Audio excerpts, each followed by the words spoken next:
Hello everyone, today I wanted to give you a tour of my homeschool room space and give you ideas how you can set up work areas for your homeschool children.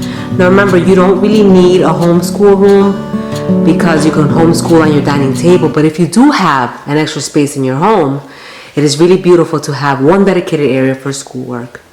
So starting over here at the entrance, we have a little nature display box, and the kids love putting their nature things that they collect from the outside in here, little flowers, little rocks that they collect from their nature walks and outside play. Here we have a little sofa, and I like working with the kids one-on-one here on this little table, or reading to them, or doing our circle time here on this couch.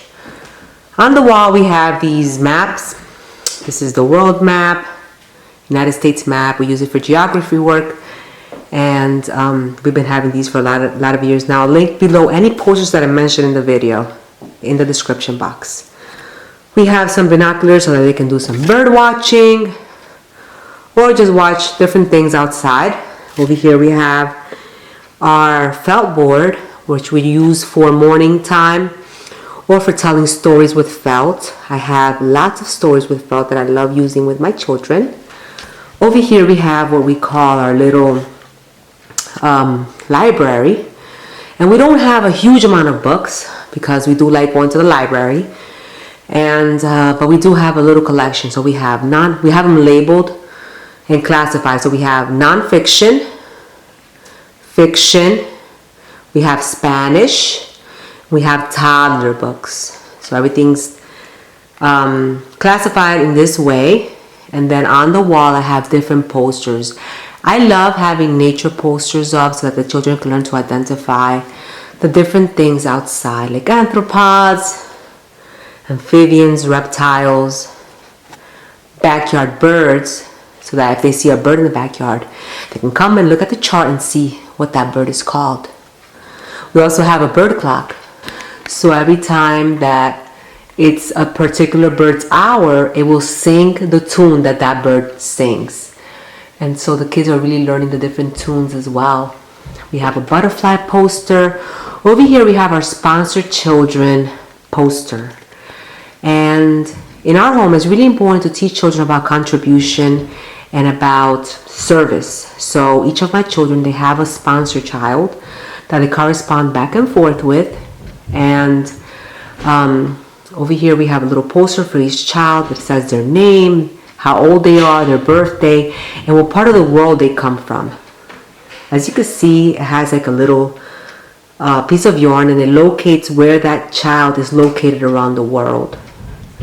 On the poster I also have my children's hands, and so we love praying for these children, learning about what's happening in their local communities, what challenges they may be dealing with, how our sponsorship is helping them. They created a little box so that they can, whenever they get mail from them or whenever they have outgoing mail, it goes right in that box. So they write to them for their birthdays and make postcards for them and for holidays and things like that. And I think it's a wonderful way to teach children contribution, to teach children that there's true suffering out there and that they can do something to help. And I'll link below in the description box what organization we use for our sponsored children. Over here we have our circle time basket. I have gone over what we do for circle time, and I've even recorded a couple sessions, and I'll link that below for you guys, what we have in there. Then over here we have a kindness tree, and I like motivating children to be kind. Kindness is so important to us in our home, and so whenever they demonstrate any of these qualities, like being considerate, being generous, being friendly, being helpful, being loving, being gentle, I give them a little heart on the tree. I've been using this tree for many years now. And when they fill up all of the hearts, they get to do something special together. Like they get to have a pizza party, or they get to go to a special outing or a special park that they love. And I'll link that tree below if you're interested in getting it for your home as well. Over here we have a reading incentive system. Each child gets to build a necklace by reading. So here I have the beads that go on the necklace, and I only get to distribute the beads depending on the books that they've read. So over here you can see that they're starting new necklaces. So for 3 small books, they get 1 bead. For 1 chapter, they get 1 bead. For 1 medium book, they get 1 bead. For 1 non-fiction book, they get 2 beads. When they fill up the necklace with the beads, they get a prize. And so that's really motivating for them to read. So a lot of times you'll find my children reading here on this little rug or on the couch, and they really want to get beads. It motivates them. So what they do is whenever they read a book, they hold on to it, they put it on their desk, and then I give them the beads at the end of the day that they've earned, if they've earned any. And this is only for my children that can read, of course. Over here is the rest of the room. So let me just explain how things are broken up. Over here we have our elementary school children. So our 4th grader, kindergartner, 2nd grader. Then over here we have a little preschool area for our upcoming 2 preschooler children that we have.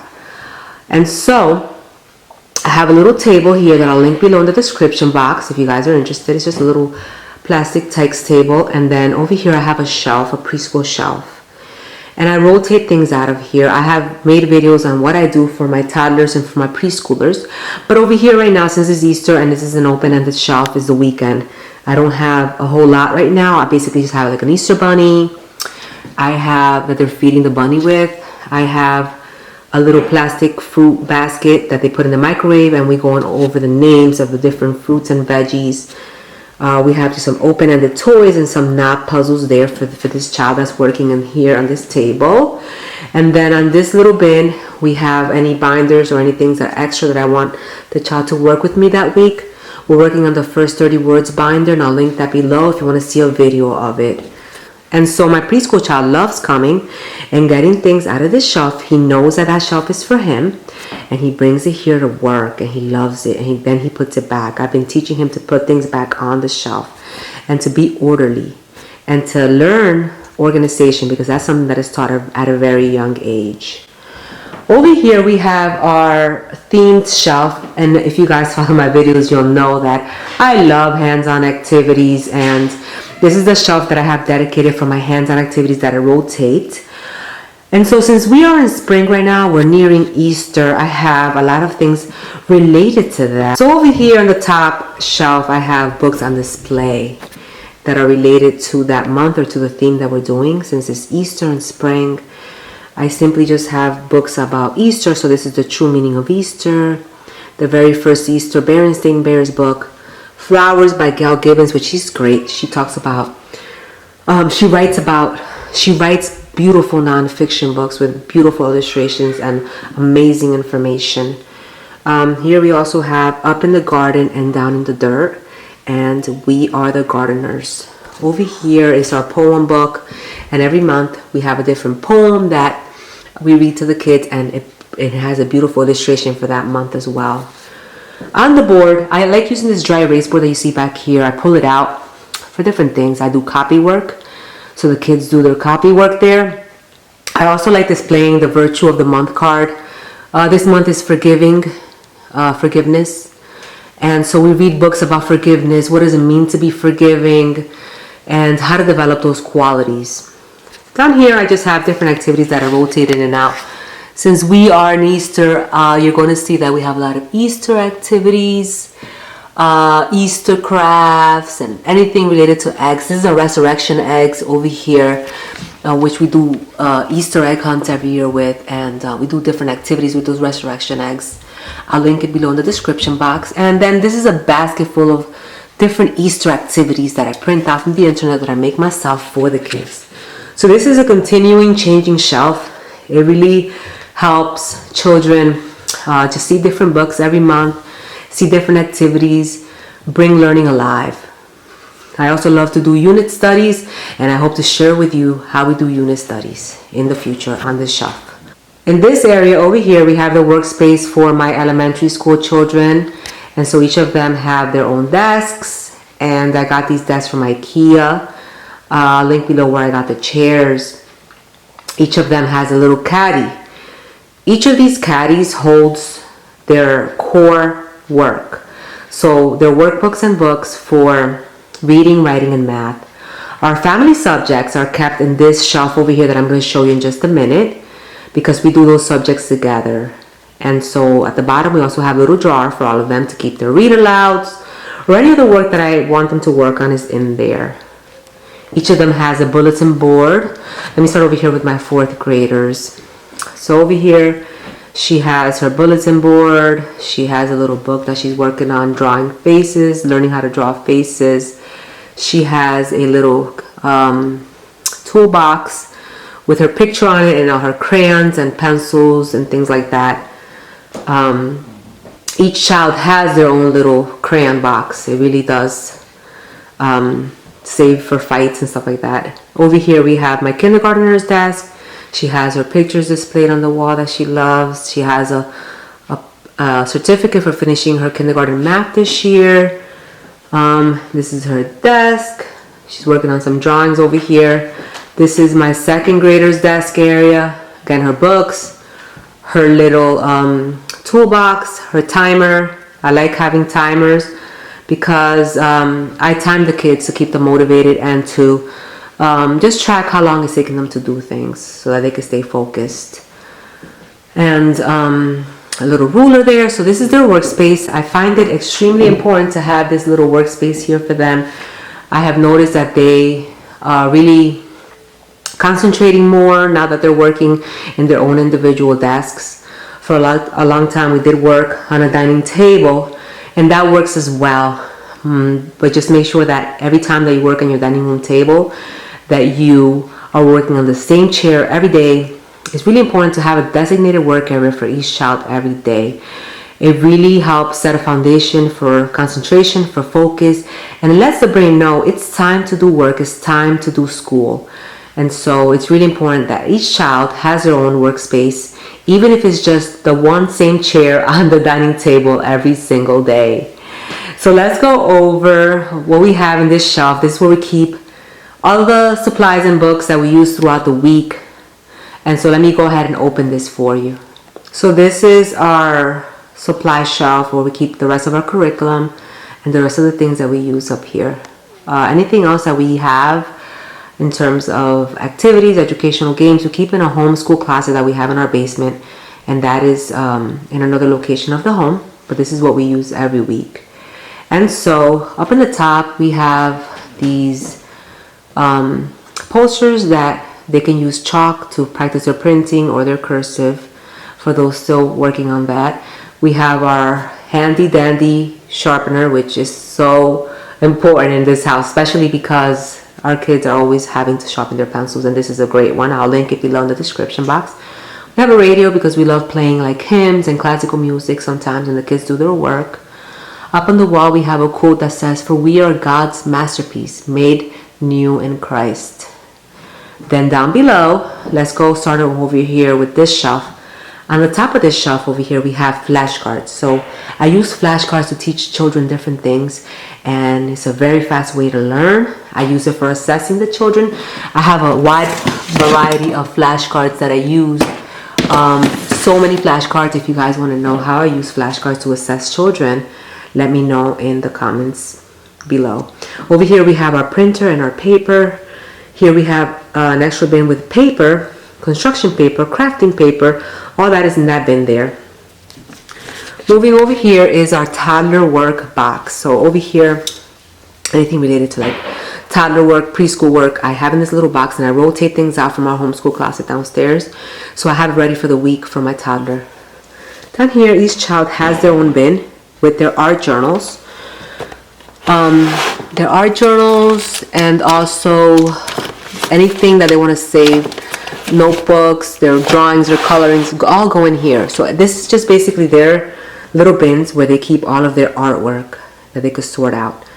Down here I have a coloring books and drawing books caddy, and this is so that when they're done with their work they can come in here and do fun things. So here is a little tracing tool, so when they're drawing anything with circles. And since we're in spring, they're learning how to draw flowers, flower gardens. Here's coloring books in here, sticker books, all types of things. It's filled with drawing books, coloring books, and sticker books. So this is something that they just come over here, grab it, And on their free time, they can work on that. When they're done with any of their work, and if they want to save it, they can put it into their bins. Let's go on to the next side over here. Over here on the top, I keep my laminator, my toolbox, where I have pencils, and we have glue and scissors, all that good stuff. Over here we have their drawing books, so when we do our drawing art classes. And over here we have supplemental learning. So this bin is, I keep file folder games for them and different things that I want to supplement their learning with. I could print out something from the internet, whatever it is, I keep it in this little box and I use it throughout the week or the month. Over here we have their homeschool morning binders, and each child has their own homeschool morning binder. I have gone over what's inside of those and I'll link it below. So over here in this section we have our family subjects. So in this little basket we keep our Spanish curriculum and our Spanish instruction material. Over here we keep our character and Bible materials. Over here we keep handicrafts. So anything that they're building with their hands is in there. Right now we're working on weaving, learning how to weave, and so that's what's in there right now. But it could be anything related to handicrafts that goes in that bin. Down here we have our science and history and geography. This is our binders for Story of the World. Each of them has a binder. As we go through Story of the World, they fill up their binders with copy work, with dictation work, with coloring pages, different things. Let me know if you guys want to see an inside view of our history binders. The good thing about this shelf is that when it's not being used, I just simply roll my curtains so that my little ones don't get in it. And everything is put away, out of sight, out of mind. Over here is our little music station, and my kids play piano and violin, and so this is where they practice their instruments. So that is our homeschool room. I hope you have enjoyed a video of what our homeschool space looks like, and I hope I have given you some ideas on how to set up a homeschool space. If you are blessed to have a homeschool room, if not, working on your dining room table works just as fine. And I will link below in the description box any resources that I mentioned in the video. And as you can see, this room is really not that elaborate. It's very simple for a big family like ours. And we really enjoy working in here. It's really inspirational for us. Hope you have enjoyed the video, and I look forward to sharing with you more. If you haven't already subscribe to my channel and click on the notification box so that you never miss a video. Also, don't forget to subscribe to my newsletter so that you receive my videos directly to your email whenever I post a new video. Until the next time, bye-bye!